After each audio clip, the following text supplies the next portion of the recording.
भटकते मर्जी से अपनी कहीं भी खो जाते, भटकते मर्जी से अपनी कहीं भी खो जाते, हम अपने बस के ही कब थे जो तेरे हो जाते।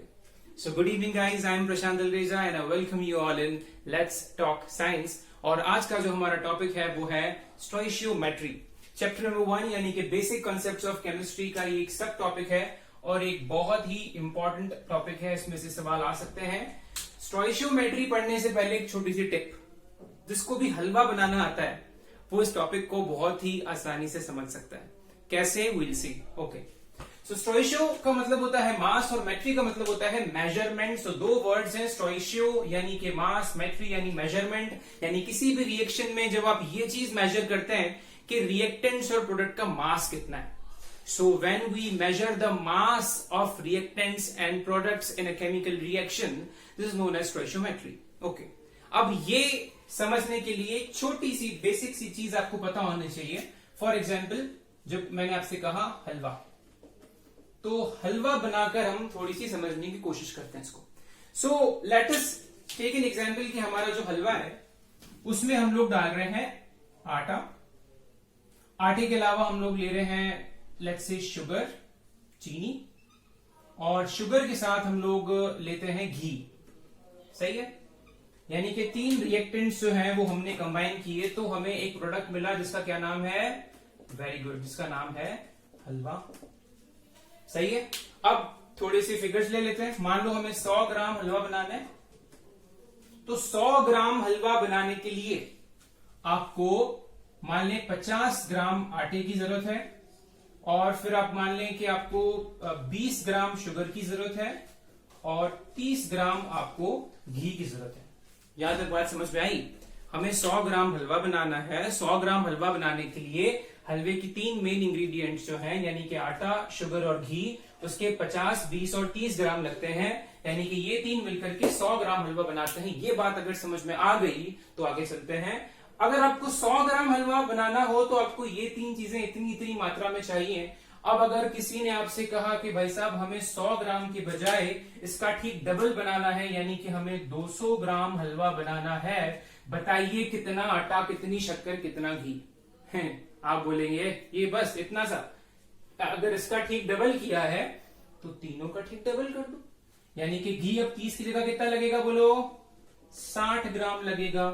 शुगर जो है वो 40 ग्राम लगेगी और आटा जो है वो 100 ग्राम लगेगा। Very good. अगर आपने हलवा डबल कर दिया है तो उसके इंग्रेडिएंट्स भी डबल हो जाएंगे। जब प्रोडक्ट आपको डबल चाहिए तो रिएक्टेंट के मासेस को भी डबल करना पड़ता है। ये सिंपल, सबको समझ में आता है, लेकिन ये नहीं है। कहानी का ट्विस्ट कुछ और है। कहानी का ट्विस्ट ये है कि अब अगर मैं आपसे ये कहूं कि मेरे पास आटा जो है वो है 100 ग्राम, घी जो है वो है 60 ग्राम, लेकिन अब मेरे पास जो शुगर है वो 40 के बजाय 20 ग्राम ही है। पॉइंट टू बी नोटेड मिलॉट। अब मेरे पास जो चीनी है वो कम है, लेकिन बाकी सारी चीजें डबल हैं। अब क्या करोगे? अब कुछ लोगों को कहीं ये तो नहीं लग रहा है कि अब यहां पे 100, 60 और 20 180 ग्राम हलवा बना दोगे? मेरा सवाल अब आपसे, ये कितना हलवा बनाओगे? तो 180 ग्राम हलवा बनेगा क्या? 180 ग्राम हलवा नहीं बनेगा।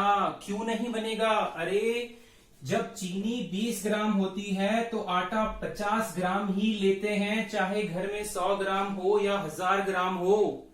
अगर चीनी 20 ग्राम है तो 20 ग्राम चीनी के साथ कितना आटा जाएगा?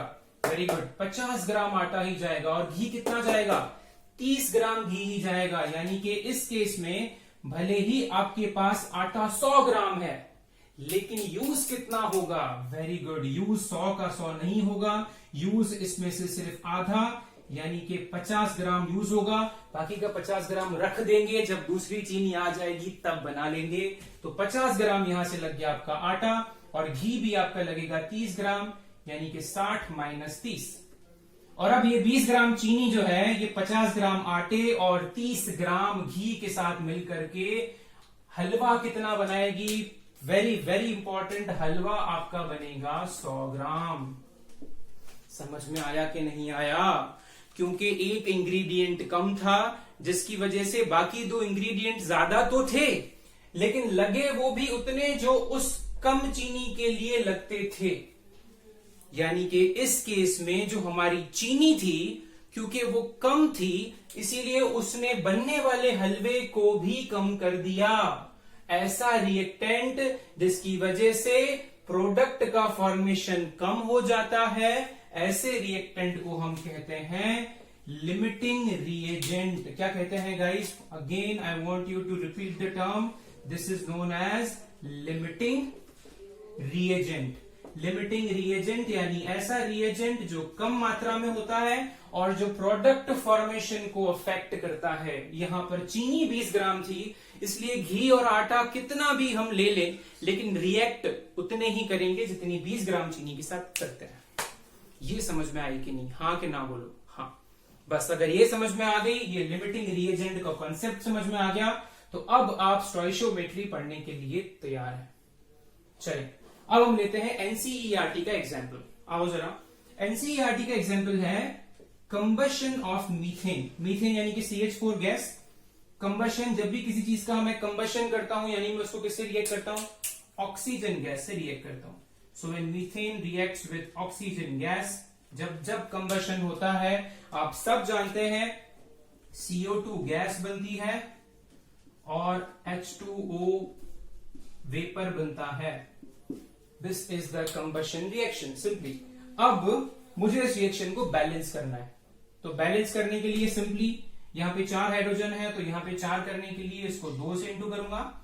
ऐसा करने से यहाँ पे 4 ऑक्सीजन हो गई है, तो यहाँ पे भी 2 से इंटू करूंगा। किसी को बैलेंसिंग में प्रॉब्लम है, अगर वैसे होनी नहीं चाहिए पर है, तो एक और वीडियो है, मैं लिंक डाल दूंगा, उसको आप आराम से देखना। अच्छा, अब बैलेंस करने के बाद हमको ये ध्यान से देखना है कि इस रिएक्शन में आखिर किस किस रिएक्टेंट के कितने कितने मोल लग रहे हैं। जैसे हल्दे के केस में हमने ग्राम्स देखे थे, यहाँ पे हम ग्राम्स के फॉर्म में भी देख सकते हैं और मोल के फॉर्म में भी देख सकते हैं। तो मीथेन का 1 मोल ऑक्सीजन के 2 मोल से जब रिएक्ट करता है, तो कार्बन डाइऑक्साइड का 1 मोल और पानी के 2 मोल बनते हैं। समझ में आया कि नहीं आया? रिएक्शन हमें ये सिखाती है कि जब मीथेन का 1 मोल ऑक्सीजन के 2 मोल से रिएक्ट करता है, तो CO2 का 1 मोल बनता है और पानी के 2 मोल बनते हैं। अब इसको अगर एग्जामिनर घुमा के पूछना चाहे तो वो ऐसा भी पूछ सकता है कि अगर मुझे CO2 के 1 के बजाय 2 मोल बनाने हो, तो बताओ मीथेन का कितना मोल लूं?